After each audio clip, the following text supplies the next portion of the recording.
अमर रहे, अमर रहे, जननायक कर्पूरी ठाकुर अमर रहे, अमर रहे, अमर रहे, अब्दुल कयूम अंसारी अमर रहे, अमर रहे, अमर रहे, डॉक्टर भीमराव अम्बेडकर अमर रहे, अमर रहे, अमर रहे। बिहार के पिछड़ा एक हो, एक हो, एक हो, बिहार के पिछड़ा एक हो, एक हो, एक हो। मूल अति पिछड़ा से तेरी तमोड़ी जांगी को अलग करो, अलग करो, अलग करो, मूल अति पिछड़ा से तेरी तमोड़ी जांगी को अलग करो, अलग करो, अलग करो। तेरी तमोड़ी जाली को अलग करना होगा, करना होगा, करना होगा। बिहार के नमस्कार। अति पिछड़ा आरक्षण बचाओ संघर्ष मोर्चा ने प्रेस वार्ता कर कही बड़ी बात।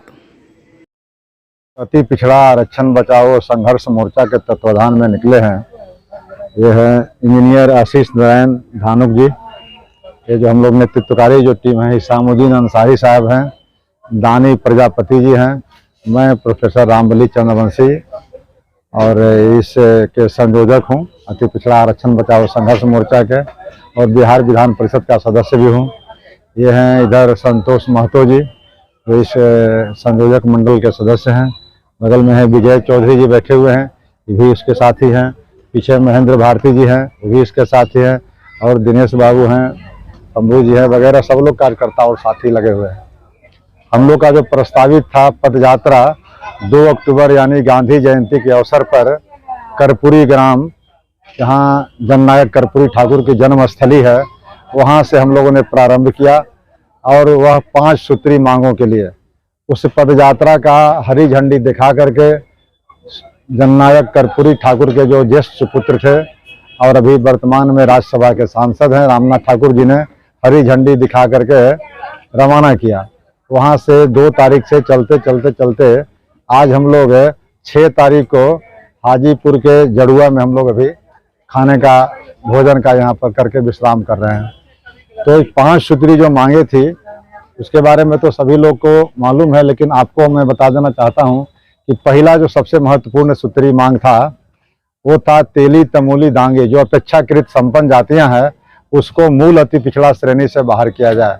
2015 में यानी आज से 8 साल के आसपास, 8 साल के अंदर में यह चीज़ें हुई थी, और इसका इतना इम्पैक्ट खराब पड़ा कि जो कर्पूरी ठाकुर जी के जो मूल अति पिछड़ा थे, जिनकी जातियों की संख्या लगभग आज 110 है, उन जातियों पर बड़ा ही प्रतिकूल असर पड़ा। वह आरक्षण एक तरह से अर्थहीन हो गया, और आने वाला समय में इसका अस्तित्व भी समाप्त हो जाएगा इन 3 संभ्रांत जातियों के आने के कारण।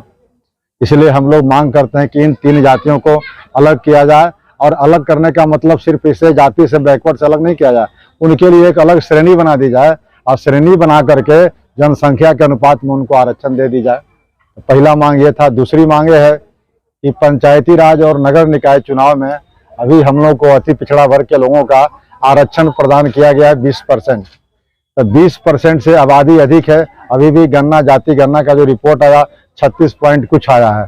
तो जब 20% से आबादी अधिक है तो अभी जो 37% आरक्षण मिला हुआ है, तो हम लोग चाहते हैं कि 13% आरक्षण कम से कम इसको बढ़ा दीजिए, वो भी आबादी के नीचे ही होगा। 36% आबादी है तो यानी 20 से बढ़ा करके 33% कर दिया जाए। तीसरी मांग है कि आए दिन देखते हैं कि अति पिछड़ा वर्ग के भाइयों बहनों के साथ अत्याचार की, बलात्कार की, हत्या की घटनाएं घटती है, और यह इतना ये कमजोर वर्ग है कि इसका प्रतिकार डट करके नहीं करता है। तो हम लोग चाहते हैं कि जिस तरह से शेड्यूल कास्ट और शेड्यूल ट्राइब्स एट्रोसिटीज एक्ट बना हुआ है, उसी के तर्ज पर बिहार में भी अति पिछड़ा अत्याचार निवारण कानून बना दिया जाए, जिससे इनकी रक्षा हो सके। और 2 मांगे जो हमारा है वह केंद्र सरकार से संबंधित है। वह 2 मांगे में एक मांगे है रोहिणी कमीशन आयोग की रिपोर्ट। आप सभी लोग जानते हैं कि उसका रिपोर्ट 31 सितंबर 2023 को रोहिणी ने जमा कर दी है, जो जस्टिस थी दिल्ली हाई कोर्ट की, लेकिन उस आयोग का रिपोर्ट अभी तक सार्वजनिक नहीं हुआ। तो हम लोग भारत सरकार से मांग करते हैं कि जिस तरह से बिहार में कर्पूरी फार्मूला के तर्ज पर पिछड़ा और अति पिछड़ा का वर्गीकरण है, उसी तरह के केंद्र में भी रोहिणी कमीशन के आयोग को रिपोर्ट सार्वजनिक करते हुए केंद्र में भी अति पिछड़ा और पिछड़ा का वर्गीकरण किया जाए। और 5वां और अंतिम सूत्री जो मांग है वह मांग है कि हम लोग के अति पिछड़ों के या वंचितों के उत्थान के लिए जिसने सबसे अधिक कुर्बानी दी, उस बिहार में उसे गुदड़ी के लाल जननायक कर्पूरी ठाकुर। तो जननायक कर्पूरी ठाकुर को मरने के बाद अब्दुल कयूम अंसारी साहब को और पर्वत पुरुष दशरथ मांझी जी को मरने के बाद भारत रत्न से सम्मानित किया जाए। यह 5 सूत्री मांगे हैं।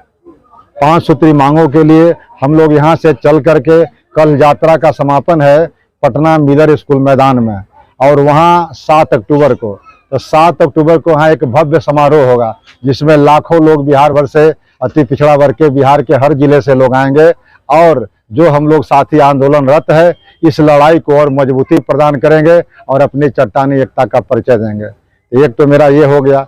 यात्रा के क्रम में हम लोग आ रहे थे तो विभिन्न पड़ावों पर चौपाल के रूप में या लोगों से मिलते जुलते हुए बहुत सारी महिलाएं थी। क्योंकि आज जितिया का दिन है इसलिए महिलाएं आज फास्टिंग में है तो नहीं आ सकी, लेकिन बहुत सारे साथी महिलाएं चल रही थी, बुजुर्ग भी चल रहे थे, बुजुर्ग कुछ अभी भी होंगे। तो सब लोगों ने एक बात और फील किया, कभी जाति गणना का जो रिपोर्ट प्रकाशित हुई है उससे अति पिछड़ा वर्ग के लोग या हमारा जो हम लोग का जो संगठन है जिसके तहत हम लोग काम कर रहे हैं, अति पिछड़ा आरक्षण बचाओ संघर्ष मोर्चा, उस गणना से कहीं न कहीं इत्तेफाक नहीं रखते हैं और गणना में कहीं न कहीं प्रथम दृष्टया घालमेल लगता है। और यह घालमेल इसलिए लगता है कि जो लड़ाकू जातियां थी अति पिछड़ा वर्ग के, जैसे अंसारी में मोमिन था, मुस्लिम में जैसे नोनिया जाति है, कहार जाति है या धानुक जाति है, इस तरह की जातियों का संख्या को अपेक्षाकृत कम कर दिया गया है। तो यह कम करने की जो एक साजिश है, एक चाल है, वह कहीं न कहीं राजनीति से प्रेरित है। इसलिए हम लोग मांग करते हैं कि अगर राज्य सरकार जाति गणना में घालमेल नहीं की है तो राज्य सरकार को चाहिए कि वार्ड वाइज इसकी जाति का सूची प्रकाशित करे और वार्ड में 10 दिन 15 दिन का टाइम दे, और वार्ड में रहने वाले जो लोग आते हैं वो लोग देख सकें कि किसका नाम छूट गया है और किसका नाम अधिक मैनिपुलेट करके डाल दिया गया है। उससे क्या होगा, उसके बाद सत्यापन हो, उसके बाद सूची जारी हो। इस तरह की मांग करते हैं। और नहीं तो राज्य सरकार नहीं, केंद्र सरकार से हम लोग मांग करते हैं कि जब जाति गणना का रिपोर्ट आ गया है जो भ्रामक है, उसको अगर दूर करना है तो अभी आपका 3 साल ड्यू भी हो गया है गणना कराने का, सेंसस का। तो सेंसस जो है फिर एक बार जाति कास्ट सेंसस हो जाए ताकि दूध का दूध और पानी का पानी हो जाए। यह हम लोग केंद्र सरकार से भी मांग करते हैं। अति पिछड़ा आरक्षण बचाओ हम लोग का दृष्टिकोण नहीं है, अभी दृष्टिकोण है कि जो संपन्न जातियों को इस श्रेणी में डाल दिया गया और वह डालने वाला व्यक्ति अपने को मसीहा कह रहा है सब लोगों के बीच में। तो डालने वाला व्यक्ति जो अति पिछड़ों को जिसने गर्दन काटी वो तो कातिल का काम किया, और कातिल को मसीहा का स्वांग रचा जा रहा है, मसीहा बनने का। इसलिए हम लोग का ध्यान वहाँ है। इससे सच्चाई से पूरे बिहार के अति पिछड़ों को हम लोग वाकिफ कराना चाहते हैं कि सच्चाई क्या है। वोट देना और नहीं देना तो वोट का समय का निर्णय होगा, लेकिन अभी जो हम लोग मरमाहत हैं, अभी जो हम लोग आहत हैं कि 3 संपन्न जातियों को डालने से, 1-2 एग्जाम्पल में मैं स्पष्ट कर देना चाहता हूं। जैसे नगर निगम का चुनाव हुआ, अभी से 7-8 महीने पहले चुनाव हुआ है। 8 महीने पहले चुनाव का परिणाम क्या है? 17 नगर निगम बिहार के अंदर है। 17 में से 3 नगर निगम का मेयर का पद जो था अति पिछड़ा वर्ग के भाइयों के लिए आरक्षित था, लेकिन उन 3 पदों पर किसने आसीन हुआ? एकमात्र जाति तेली। 3 ही पद नहीं, आरक्षित 3 पद तो ले ही लिया, सामान्य श्रेणी का भी 4 पद लेकर के 7, यानी टोटल 17 में से 7 पदों पर, मेयर के पदों पर आज तेली खाली आसीन है। तो आप समझ सकते हैं कि जादव को 1 मिला है, कुर्मी को वह भी नहीं मिला। तो जो संपन्न जातियां हैं जिसका 35 वर्षों से हुकूमत चल रहा है, कुर्मी और जादव का, उसको भी पछाड़ने का काम तेली कर रहा है। फिर उस तेली को अति पिछड़ा वर्ग में लाने की क्या जरूरत थी? दूसरा उदाहरण मैं देता हूं, उसी पंचायती राज में सबसे पावरफुल पोस्ट होता है जिला परिषद अध्यक्ष का। जिला परिषद यहाँ 38 जिले के आते हैं बिहार में। 38 जिले में से 8 जिला परिषद का पद अति पिछड़ा वर्ग के भाइयों के लिए आरक्षित था, लेकिन उसमें से 7 ही लोग ले लिया। 1 मिला सीतामढ़ी का, वो भी एक माली जाति जो परंपरागत 110 जाति कर रहे हैं कर्पूरी ठाकुर के अनुसार। 110 जातियों में से 1 जाति को मौका मिला, वो भी नाम का। जब सीतामढ़ी में गया तो अभी पोल खुल गया कि वहां पर एक यादव जी काम करते हैं, वो खिली नाम की बेचारी अदिति कुमारी वहां जिला परिषद का अध्यक्ष है, उससे एग्रीमेंट करा लिया गया है। तो 46 वर्षों के आरक्षण के बाद अगर हमारी स्थिति ये रहेगी तो आप समझ सकते हैं कि राज्य सरकार के जो मुखिया है वो हम लोग को और ठकेलने का काम कर रहा है। नहीं तो आज 36% आबादी वाला, और हमारा तो मानना है कि इससे ज्यादा 45-46% आबादी है, उस आबादी वाला का राजनीतिक रिप्रेजेंटेशन अभी सबसे लेटेस्ट चुनाव 2020 में मात्र 5% है।